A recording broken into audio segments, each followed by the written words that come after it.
So you heard this morning a little bit about the start of all of this, that we had the survey partnership with our friends at Western. We were actually inspired by the example of our colleagues in Australia who had done a similar survey a number of years ago. And then when the researcher came and did a little lunch and learn with our women's committee, we found that it really sort of, there was a spark that was created on that day that sort of started this snowball that has gotten us to where we are right now. So I'm not going to get too much into the survey and results. But what's really been amazing is just how quickly things have moved from that one piece of research to the work that we're doing to this project that we have right now. So since we did the research, we've been advocating for better legislation for domestic violence protections and entitlements, especially flexible working arrangements and paid domestic violence leave.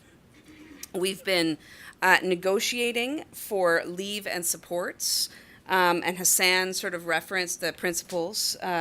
We've been building on, because some unions already had these things, union-led peer support programs, and we've been training stewards, representatives, leaders, and negotiators, and we've been engaging in member education and public awareness. So today's session, we're going to talk about most of those things. So we'll start with collective bargaining. Initially, we really thought that we would try to replicate what was done in Australia, where they started with a survey and then they started negotiating domestic violence clauses into collective agreements, and and now those agreements protect over 2 million workers in Australia. So they had identified 7 principles for bargaining, which we plagiarized without apology, and we adapted them for our Canadian context. And that was meant to give us a bit of a foundation, sort of some common goals that we could use no matter what sector we were working in to bring to the bargaining table. So providing dedicated paid leave, disclosing information only on a need-to-know basis to protect confidentiality while ensuring workplace safety, implementing workplace safety strategies, including risk assessments, safety plans, training, and a timely and effective process for resolving concerns, providing counseling and referral to appropriate support services, providing appropriate training and paid time off work for designated support roles, including health and safety representatives or other union reps, providing employees experiencing domestic violence with flexible work arrangements, an advance of pay, and other accommodations, and protecting employees from adverse action or discrimination on the basis of their disclosure, experienced or perceived experience of domestic violence. So we took those. We developed some model language working with our steering committee, and unions started to take this to the bargaining table and negotiate.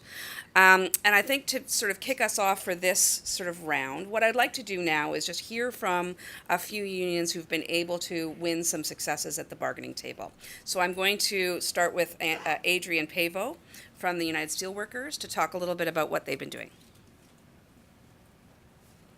Thank you, Billin.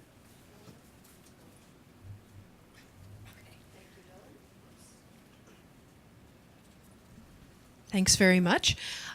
So we represent members in a number of federal sectors, but including, I guess, telecommunications, rail transport, the nuclear industry, and surface parcel transportation. And so when we started to encourage locals to include domestic violence leave language in their collective agreements, one of the things we did out of our national office was to create a bargaining guide that would give sort of the case that you can make to the employer, sample language, and so on, and used this as a tool to spread the word. And we had a lot of initial success. It was interesting for me to note that there was a pattern emerging. It was mostly locals serviced by female staff reps who seemed to be getting the language bargained successfully at a higher rate than elsewhere. I tried to keep track of the number of agreements in which we were able to get language, and I lost track after one of the three districts of our union, the district that includes Ontario and the Atlantic provinces, actually made it policy that every package of bargaining proposals that went to the bargaining table starting in December 2017 and forward had to include language asking for domestic violence, leave of absence, and other related provisions. So I think, as I've heard other people say, having a champion within the union leadership to make it a part of your bargaining policy, we found was really helpful. But I will also say that reps have told me when they propose the language, they actually haven't had much difficulty or much pushback from employers. And so that's been really exciting to see from the other side of the table as well. Thanks. Marlene, I think there's one seat right here at the front, and maybe one at the back if Billin is willing to wander. Yeah. All right, so thank you, Adrienne. I think I saw another, is that a question, or do you want to tell a story? Yeah, okay. See, this is what I was hoping would happen. So I'm with Unifor, and in 1993 we negotiated the Women's Advocate Program, and so that was negotiated through the big three, GM, Chrysler, and Ford. And at the time we thought we had some real great language, in which we did, but since then we haven't moved all that much. We have moved forward, but so there were the big three when we started. Now there's over 375 women advocates across Canada, from everything from the Seaway to metros to dog catchers, nursing homes. It's such a wide spectrum that we cover. So some of our units do have, and locals have, domestic violence. I think we all have some sort of language on domestic violence, but we certainly can, there's room for improvement, that's for sure. But the program is great. All women advocates, when they're appointed or elected, most of them are appointed, they go through a 40-hour training at Port Elgin, our education center, and then every year they're able to take a 3-day update, and they learn how to get resources from the community, all about domestic violence, the shelters. There's talk of that we have people come in talking about suicide, touches on mental health. It's a great foundation for a starting point, that's for sure. Mm-hmm. So. Thanks. And I'm going to come back to the Women's Advocate Program and other peer support programs in a minute, so I may have some more questions for you, Donna. Anybody else have a bargaining success that they want to share at this point? I know that Steel is not the only union that's created resources for their locals to bring things to the bargaining table. So CUPE, Carol, do you want to say a couple things? Yeah. And I have brought a few examples if anybody wants to have a look at it. And it was developed out of our human rights program, actually. Irene, who I don't think is here quite yet, but we've got a bargaining guide that is actually a little more comprehensive. It goes through what is violence, why is it a workplace issue, and it addresses both, there's a checklist for bargaining as well as for developing workplace policy. And Irene might have a better take on how we are tracking this, if we are tracking this, and if we're not, we better get on it. Part of the issue is when we develop resources like this, they can go online, but they don't come alive for our members, right? And because of the way CUPE is structured, we're more of a federation. It's really hard. We need leadership for sure, but it's really hard for us to set a mandatory bargaining policy. So the way we're trying to make this come alive is everywhere we can in our education. So in all of our bullying and harassment that we're redoing right now and talking about workplace violence, these get handed out domestic violence gets talked about, and we're going to continue to build that out. We also have local executive training that it has huge uptake. We have mandatory training around the Steward Learning Series in health and safety for people to get their passport, for instance. So it's very easy to start moving this training into those positions where people have a role to play. So this is all like a pile of work that's going to get done over the past year. And we'll talk a little bit about training in a minute as well. And so, I mean, I think the lesson here is that many of the unions involved are very big and have different structures, right, and different sort of bargaining cultures.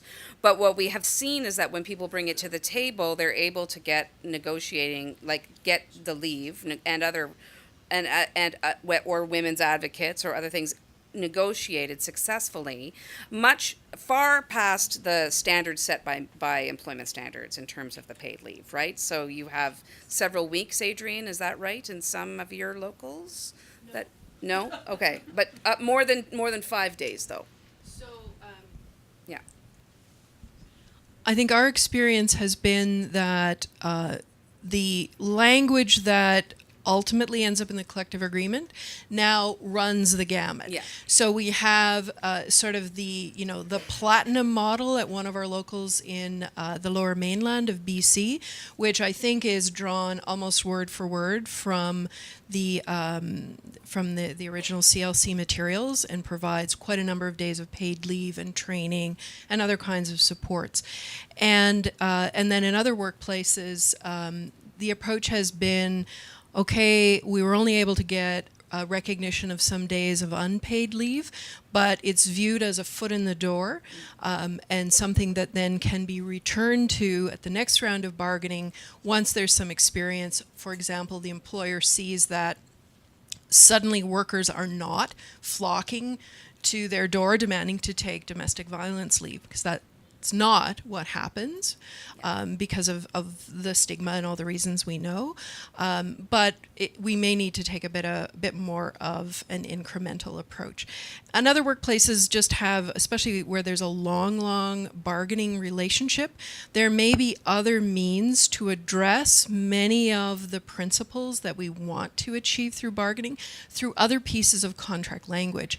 And so having a good relationship on this issue, at least between the bargaining agents, and looking at ways to try and actually accomplish what we want to accomplish by whatever is the best means, has turned out to be a fruitful approach in several of our workplaces as well. Okay, great, thank you. Anybody else on collective bargaining before I go on? Okay, so the next sort of theme is this idea of peer support and representation. As the goal really of a lot of this initiative is to change the culture at workplaces. When we did the survey, we were really struck by the one result where we asked people who had experienced domestic violence if they had told anybody at work, and only 40% said something to anyone at the workplace, even though 82% said that they had experienced negative impacts, and 54% were experiencing the violence at workplace or near their workplace, right? So we have tremendous impacts, but yet many people are staying silent for a variety of reasons.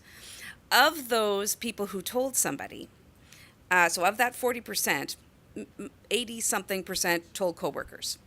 82%. Yeah. Thank you.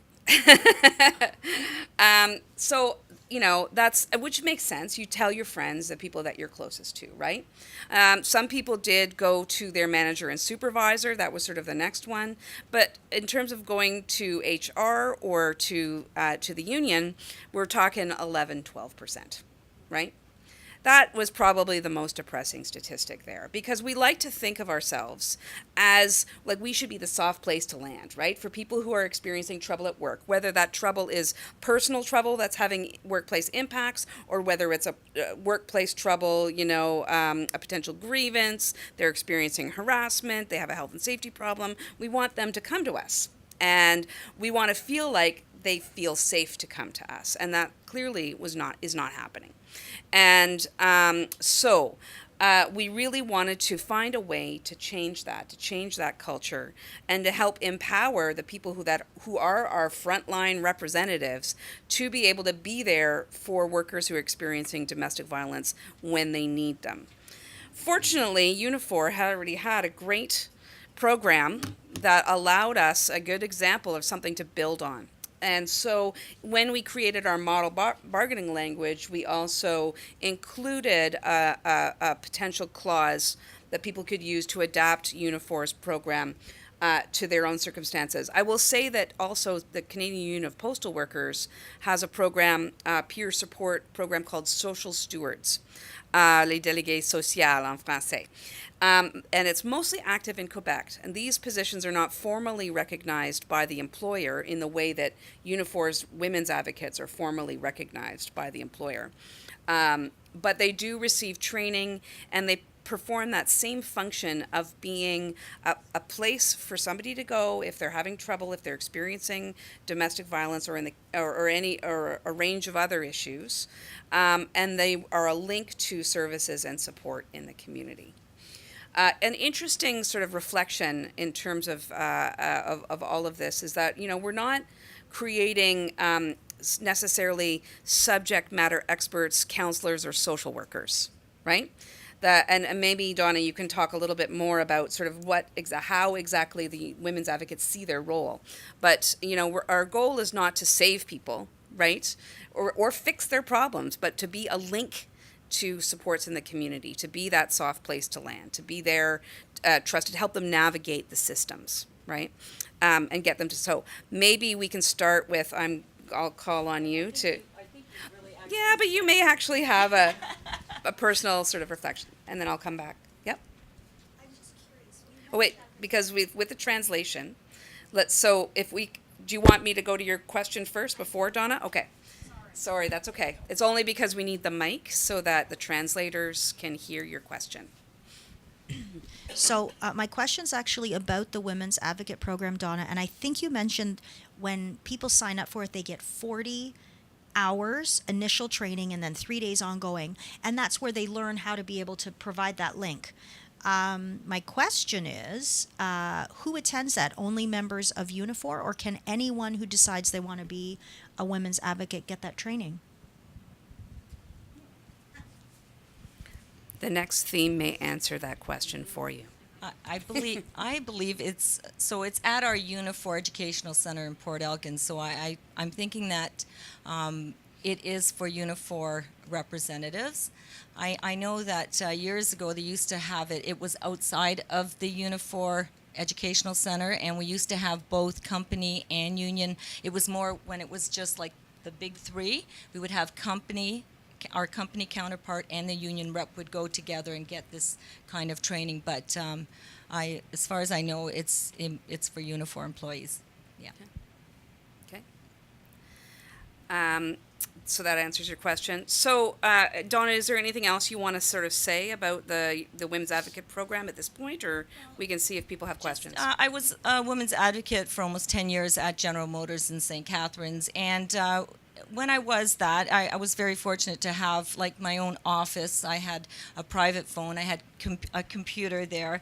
But really what came my way was everything from domestic violence to harassment to conflict, just people with problems with childcare. It was a flurry of anything, problems with elderly parents. And so essentially that's what we were the navigator, just direct them to the services and resources that were out in the community. Mm-hmm. And also an important piece was that we have a company counterpart, and so if we had someone come to us and say that they felt that they were harassed and they wanted to put a complaint forward, we would go to our company counterpart, and jointly we would do an investigation if it's so called for it, and that was what we did. We did not decide on the outcome, but we would do the investigation, and then we would forward that to the personnel director and our plant chairperson, and they would make the decision. But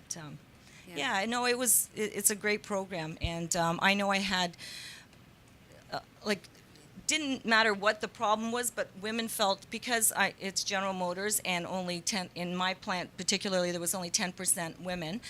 Women would come to me with whatever problems they had. They just felt more comfortable because at that time I was the only female on the committee. So now we're moving forward. We're seeing more females get involved in the union, so it's great. Yeah. Yeah, thank you.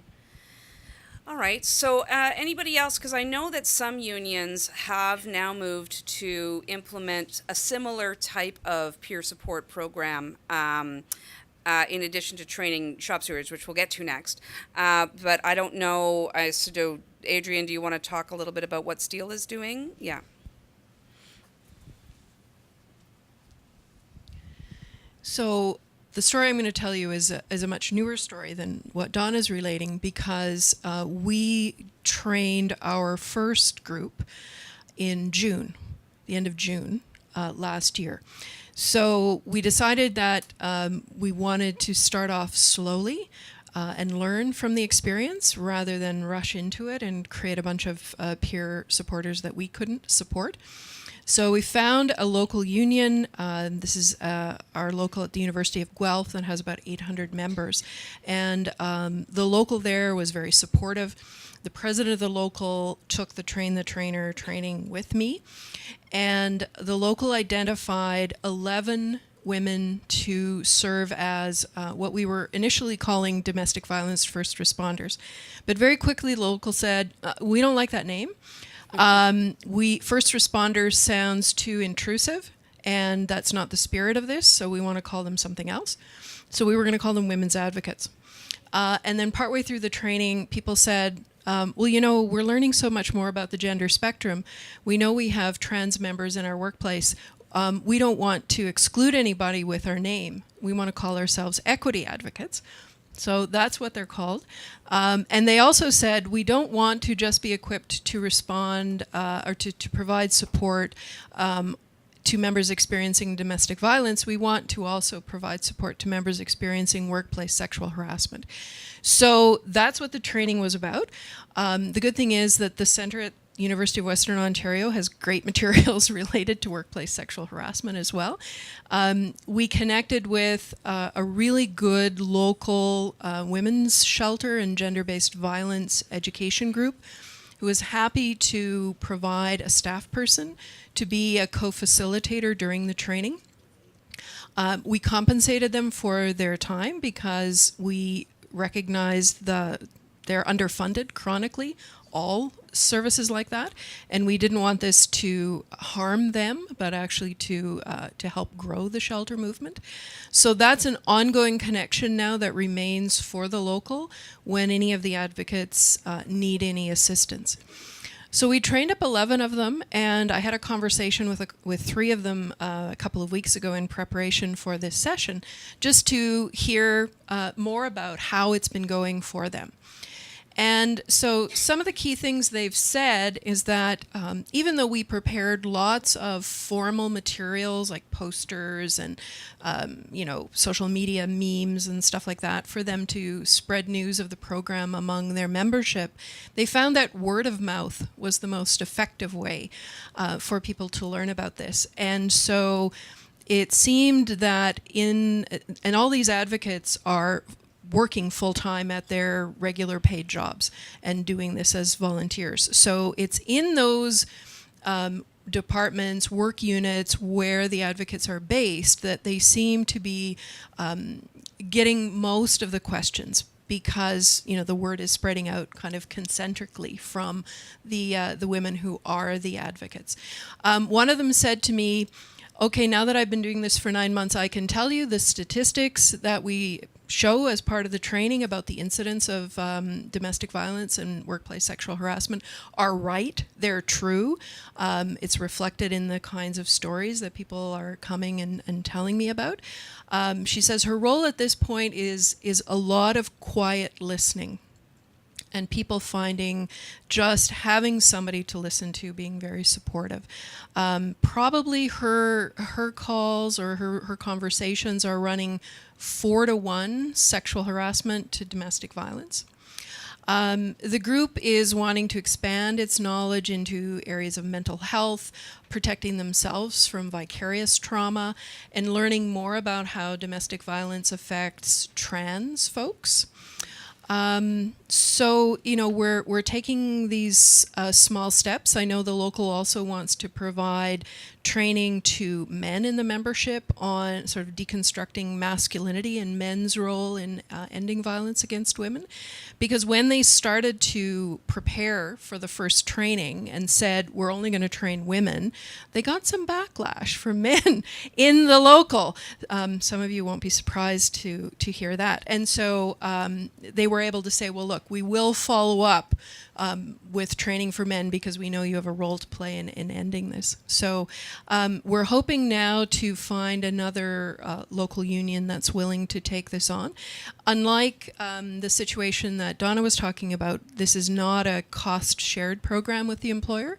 So the union is covering the cost of all of this. And this is a workplace with different bargaining units. And one of the challenges the advocates have found is, as word spreads, it doesn't know boundaries of bargaining unit lines. So they're being approached by members of other bargaining units. They'd like to be able to support them, but we run into issues about, well, can I get my supervisor to approve time off to go and talk to somebody who's not in the same bargaining unit?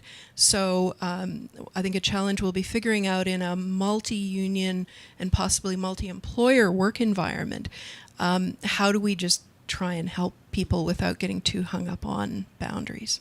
So those that's kind of boundaries. Yeah, that's a really excellent question. Maybe not for this conference, but in future discussions around this collaboration, sort of how to deal with those types of complicated, you know, and that's where the collaboration with the employer really comes in handy, right? When you have that kind of relationship.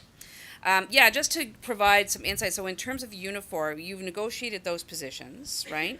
They're recognized being the employer. The employer, you already have in a lot of those workplaces paid education leave, right?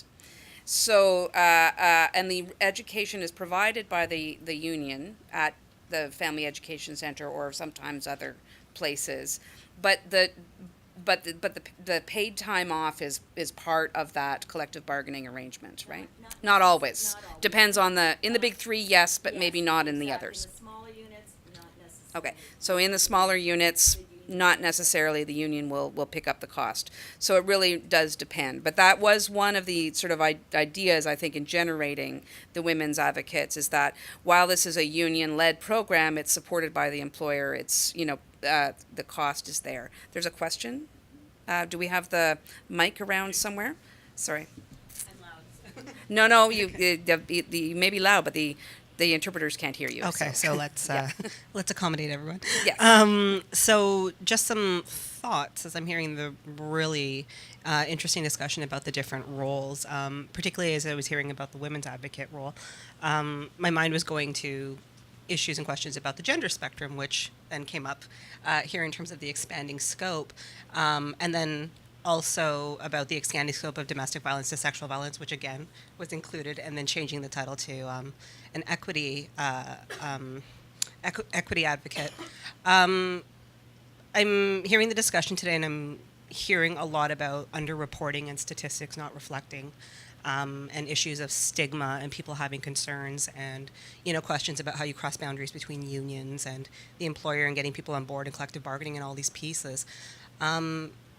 And my thoughts are the issues of domestic violence and sexual violence sometimes are on the same spectrum, but also they often crop up in issues of family care, which are less stigmatizing. So with respect to approaching things from an accommodation perspective, there might be instances of, acrimonious divorces or separations or other things where people, even in a state of trauma, may not readily identify as survivors of violence, or they might be too embarrassed to come forward and identify in that way. So my thoughts are these advocate roles, perhaps if they were expanded to also include family care scenarios and situations, might also expand the conversation and maybe working backwards in terms of root cause to other factors that are creating challenges within the workplace. I mean, accommodation under the Human Rights Code is already a given for family care, but I think sometimes these connections and intersections aren't necessarily recognized up front. So when we're talking about intersecting accommodations without labeling it domestic violence and without labeling it sexual violence, even if you're not getting it in your collective agreements through collective bargaining, there are other pathways into similar discussions that I think do open that up. So I just wanted to throw that out there in terms of kind of broadening the scope. I think that's an excellent point. I think I may segue into our next topic because I think it relates a little bit to what you were talking about and also some of where we've landed from Adrian's presentation and the discussions about the Unifor program. And that is education and awareness, because this is really at the center of a lot of the work we've been doing and where we've really put a lot of emphasis since we did the survey. And I will say that the demand has exceeded our capacity to meet the demand, right? Because we wanted to do it right. We didn't want to rush into creating a course. You know, you get your binder if you're familiar with labor education and you're a facilitator. Often you're a trained facilitator and you get handed a binder on a topic that you might have limited knowledge of, right? And then you go off and you facilitate the course. With this, we don't want to do that. Like, we want to make sure that we are laying the groundwork for to sort of change the way that union reps see their role, right? And yes, we want to sort of teach people about the topic, but it's also about establishing a new set of skills. Or maybe repurposing an existing set of skills to be able to address the specific needs of people who are experiencing domestic violence. So we have a number of different things that we have done. So we started off with just assembling some online resources and putting it up on our domesticviolenceatwork.ca resource center. We created a 1-hour presentation which is a basic sort of awareness, what everyone needs to know about domestic violence presentation. We then established a training module, which is basically about 2 to 2.5 days of content, where the target audience is frontline union reps. What we initially called them was first responders, but then there's a lot of confusion about what that means. But essentially, it's shop stewards, health and safety reps, your local leadership who have that day-to-day interaction with people on the shop floor and in workplaces. And those are the people who are most likely to encounter domestic violence in a variety of ways. So perhaps it's a disciplinary meeting where somebody has not been showing up, or they've been stressed about their family separation or whatever, right? Maybe they've had a complaint from coworkers because somebody's not pulling their weight and they have to sort of figure out what's going on before the employer finds out about it. There's a variety of ways in which somebody who is a union representative might encounter domestic violence at work. So we wanted to be able to empower them to recognize and respond to domestic violence, to be a link to supports and services in the community. So while they aren't trained women's advocates or equity advocates, if you don't have that in your workplace, I mean, it could be any union representative that might have to deal with this. So for us, the idea was not necessarily to establish specific training for women, but to provide the skills and the content to any union rep who might encounter this, whether they're health and safety, shop stewards, or whatever. To deliver this content, though, we needed to make sure that we had the right people to facilitate it. Because what we found in delivering some of this information is it's really hard for people to listen to, especially if you're a survivor, right? Or if you are a child who's grown up in a family that is that where there was abuse. It can be super triggering, right? And you don't know who's necessarily going to be in your program. So our facilitators needed to really be able to provide the kind of educational environment, learning environment where you could deal with what might come up without having it derail what you needed to do, right? So we've been really careful about who we pick for our facilitators or our trainers, and that way, and that they feel ready to deliver the content. So we have 2.5-day facilitator training that we've been rolling out on a regional basis. And then affiliates, so we train them to deliver this course for the CLC, but also to deliver the adapted content. So we have kind of a core set of curriculum that unions have taken and adapted to their own purposes and their own specific cultures. I'll just finish the overview and then we'll get to your question. So you have, so the facilitators deliver the union reps course, and then any of the union reps who take that course are able to deliver the 1-hour presentation. So essentially what we're trying to do is sort of spread it out like that. We've also tried to create, and we're in the process of creating more resources for leaders and negotiators. We did a webinar recently on making the case for paid domestic violence leave. And then we have a number of workplace awareness materials that we're starting to develop, including our lovely poster brochure that gives some basic information, and then you can put the poster which promotes our domestic violence leave in their workplaces. So I think that just to say that the goal of the education program is, it's not, although this work started in the women's department, it's not a women's program.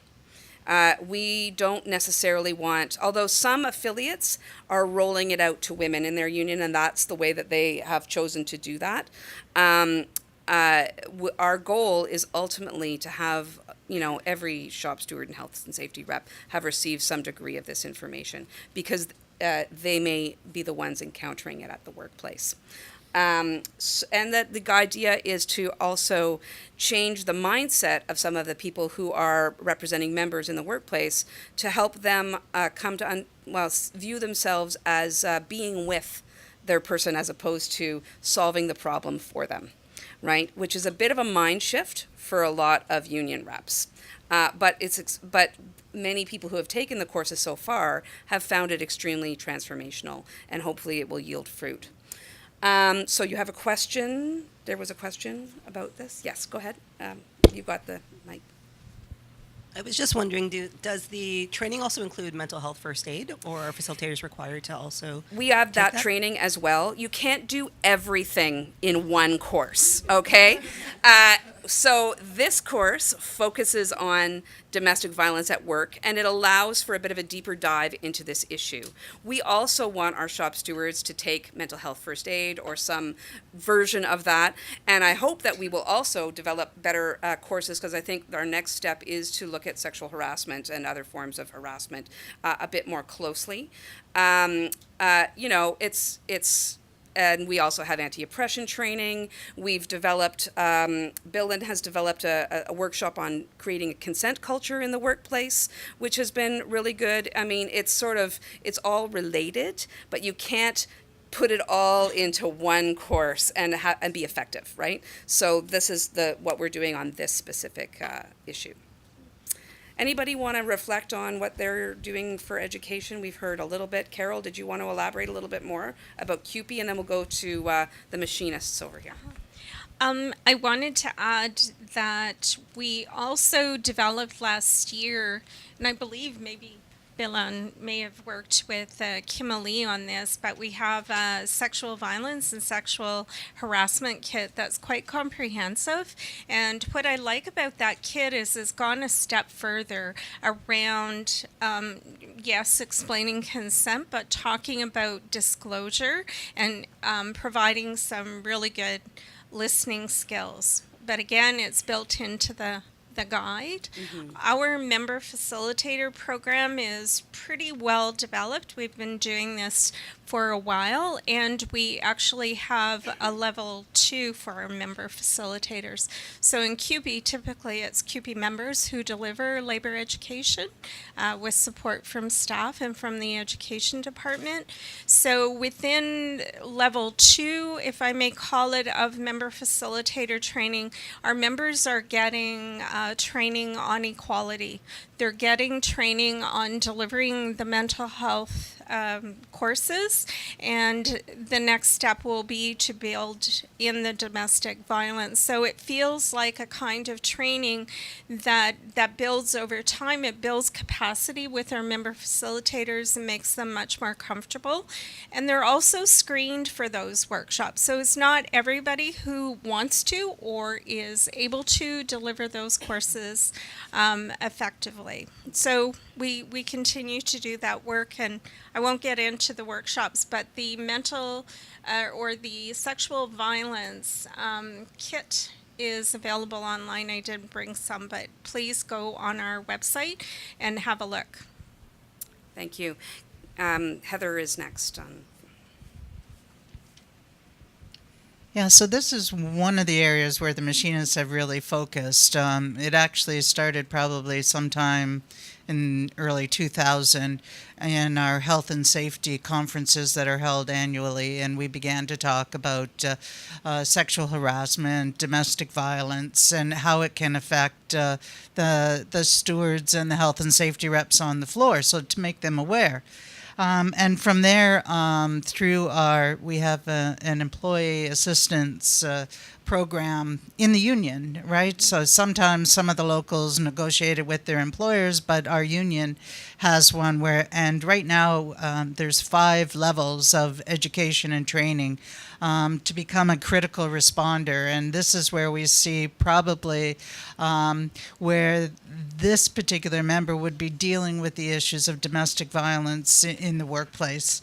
The other thing, what we've done is we've also taken the time to educate all of the full-time staff, full-time union reps, both elected and appointed, to understand what their role is in dealing with violence in the workplace and domestic violence that could come along. And from there, we began to even more sincerely educate the shop stewards, the health and safety reps, and the frontline EAP representatives in the workplace, so that everyone that a member could touch to ask for help is aware of where the resources are and what resources are available outside of the employer. And we've also we haven't been able to negotiate language with our employers, but one of the ways that we try to counter that is because every employer is required to have workplace policies, and to ensure that the language is in those workplace policies